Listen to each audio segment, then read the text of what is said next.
Typically, in order to get the information you're looking for from your database system, you need to write a SQL query, issue that to your database, and then get the results back.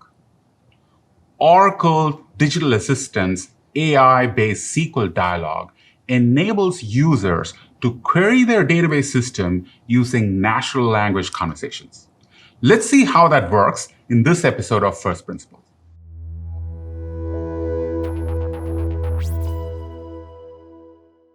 Hello, everyone. I'm Pradeep Vincent, Chief Architect and SVP at OCI.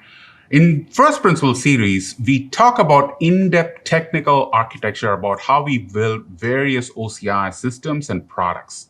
And this series is all about how we actually innovate on customers' behalf. This episode of First Principles series is the first part of our discussion on SQL Dialogs. SQL Dialog extends Oracle Digital Assistant, also known as ODA for short, with the ability to access databases via conversational interface. To accomplish this, we built a deep learning generative AI model that takes database schema and natural language utterance as inputs and outputs secure, fully validated SQL query, which is then executed on customer's database, and the results are displayed. Today, we have Dr. Mark Johnson, Chief AI Scientist at Oracle Digital Assistant and Professor at Department of Computing at Macquarie University in Sydney, Australia, who's joined us to talk about Oracle's SQL Dialog and its deep learning AI technology used to power the chatbot. Welcome, Mark. Thanks, Pradeep. I'm happy to be here to talk about SQL Dialogs. So as a customer, do I actually have to configure or train the ODA SQL dialog with specific types of queries ahead of time? Or, do I need to specify the types of queries ahead of time? How does it work? Actually, no. That's the beauty of generative AI that we've incorporated into SQL Dialogs. This generative AI minimizes the need for customers to provide training data. And we pre-train the models with sufficient generic SQL query-related data. And as a result, our customers don't need to pre-specify or train the exact type of queries that the users are going to make. That sounds really great. So let's actually talk about the core AI technology. Let's talk about some of the concepts there. Can you explain how this ML magic works? Yeah, there's quite an involved story here, but so let's start actually with a super simple machine learning model that just simply performs Boolean classification. What we're going to be talking about is called sentiment analysis. What a sentiment analyzer does is it takes in a natural language utterance and it classifies it either as having positive or negative sentiment. So taking as an example the natural language utterance, the food was wonderful. Wonderful would be treated as a feature which can trigger a positive sentiment prediction. The simple model that we've shown here just uses keywords as input features, and it uses those to directly predict a Boolean sentiment about the utterance. The training data in this case is labeled with the Boolean sentiment that we want to predict. And we refer to these machine learning models as classifiers because they help us predict the class of the input. Got it. So how do you actually use this to build more complex models, if you will, that do compelling, non-trivial tasks? Yes, very good question. One of the really stunning things of the evolution of the field in the last few decades has been how successfully we can handle complicated problems simply by stacking together many of these machine learning classifiers. The deep neural networks that are very popular these days, often called DNNs, are really nothing more than just layers of these simple machine learning classifiers. And because they're stacked together, they can perform more complex computations and extract more complex relationships and generate more sophisticated outputs and predictions. In our SQL Dialog model, we have tens of layers, and each layer has over 1,000 nodes. And the total number of interconnects, the lines in this diagram, are up in the hundreds of millions inside of our deep neural net. One interesting thing to note about these deep neural nets is because they contain so many basic machine learning models with so many interconnects, The size of the deep neural net requires considerable compute and memory requirements, both for learning and also for inference. Got it. How do we actually use this DNN in SQL Dialog? So to train this particular model, we need inputs which consist of user utterances, such as show me all the employees in the Big Apple, as well as the associated database schema for the customer's database. These inputs need to be paired with outputs that can be converted to the SQL mapping for the user utterance.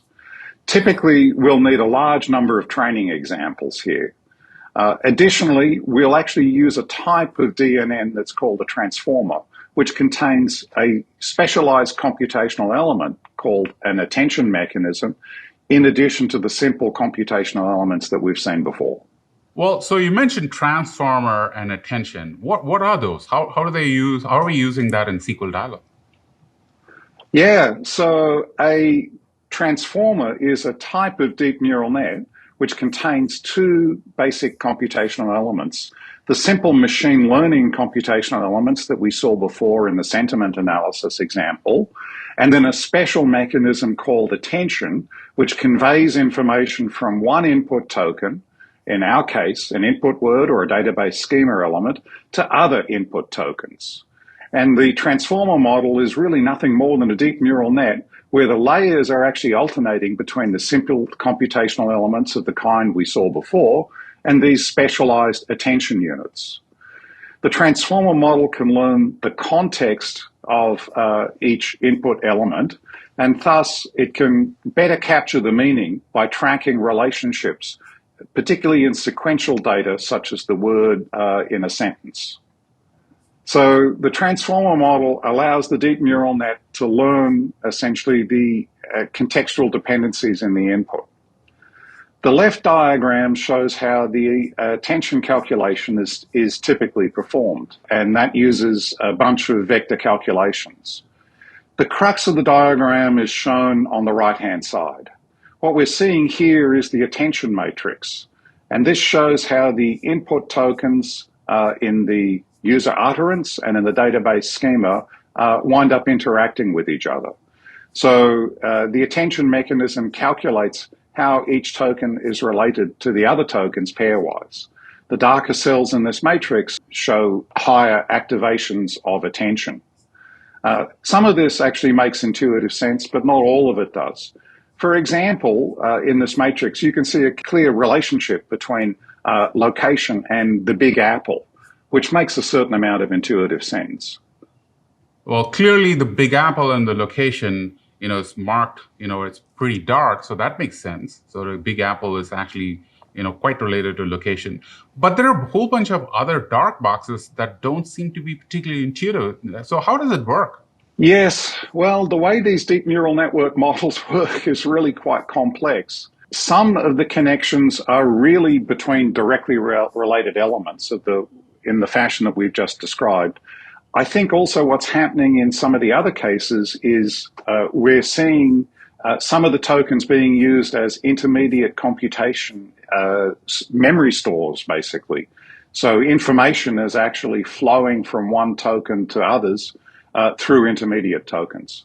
All right, so that makes sense. So essentially the attention matrix, sometimes those boxes make intuitive sense, but in other cases, they don't seem to make intuitive sense, but it's still okay because it works out at the end. All right, so to quickly summarize the takeaways from part one, so SQL Dialog Generative AI makes it easy for customers to let users query databases in natural language. SQL Dialogs does not require customers to provide specific training data, but instead uses generative AI models that have been pre-trained with generic data that's sufficient enough for most of the queries. And then SQL Dialog, uses DNN transformer model with attention mechanism. Thank you, Mark. That was very good part one in introduction to SQL Dialogs. In the next part, we're going to essentially talk about the specifics around how we apply the DNN and transformer models to SQL Dialogs.